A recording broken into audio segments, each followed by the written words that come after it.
Hello guys! Kahapon pumunta kami sa center kasi may speech therapy si Ryan. Sinama na rin namin si Ate Riona kasi may pasok sila.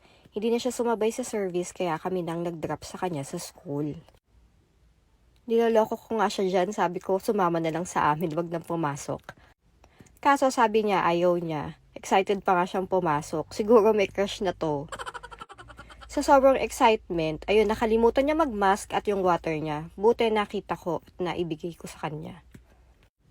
Malapit lang naman yung center mula sa bahay namin. Kaya habang nasa biyahe, kinakausap ko na si Ryan, sabi ko sa kanya pupunta kami kay teacher. Matagal din kasi na bakasyon si Ryan, halos 2 linggo. Kaya kinakabahan kami baka mamaya masayang lang yung session niya today at mag-iiyak siya. Pero buti na lang madali lang kausap tong si Ryan. Ayaw pa nga niyang magpahawak ng kamay habang umaakyat sa hagdanan, pero dati takot na takot siya. Kaya malaking tulong din ang occupational therapy dahil nawala yung takot niya at nag-develop yung motor skills niya. Mag-isa nang papasok si Ryan sa loob dahil bawal ang parent doon. Pero magsasend naman ng videos yung teacher niya ng mga ginawa nilang activity. And after naman ng session nila, kinakausap naman ako ng teacher. Nakakatuwa nga yung mga sinabi ng teacher niya kasi maganda na daw ang focus niya. Nakakapag 2 to 3 words na nga daw si Ryan. Kumbaga nakakabuo na siya ng sentence.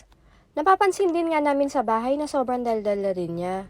Hindi nga lang siya nakakausap ng maayos na dire-diretso, pero at least nasasabi na niya kung ano yung gusto niya at mga gusto niyang gawin.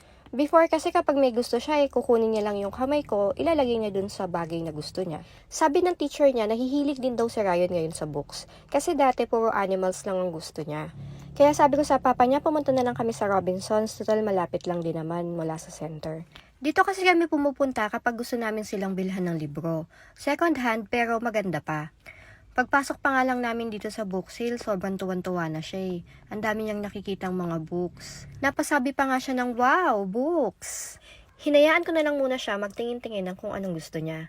Aayusin ko na lang mamaya kapag nakapili na siya ng mga gusto niyang libro. Baby pa lang si Ryan, mahilig na talaga siya sa books. 6 months old siya nung nag-start ako sa kanyang magbasa ng mga stories. Lalo na kapag ang kwento ay tungkol sa animals. After nun, nagpunta kami sa Robinsons Department Store para ibili siya ng bubbles. Nahihilig kasi silang dalawang mag-ate sa bubbles ngayon, lalo na kapag nag-outdoor activities sila. Pinaglalaro ko din kasi si Ryan ng mga something wet at something slimy para mag-improve ang kanyang sensory. Nagdagdag na rin kami ng isang bote ng refill para meron pa silang extra. At after nun, dumiretso na kami kagad sa cashier. Nakakatuwa nga tong si Ryan, tingnan nyo, ayaw ibigay yung monkey. Akala niya siguro kukunin ni ate. Ayan, pilit niyang kinukuha talaga.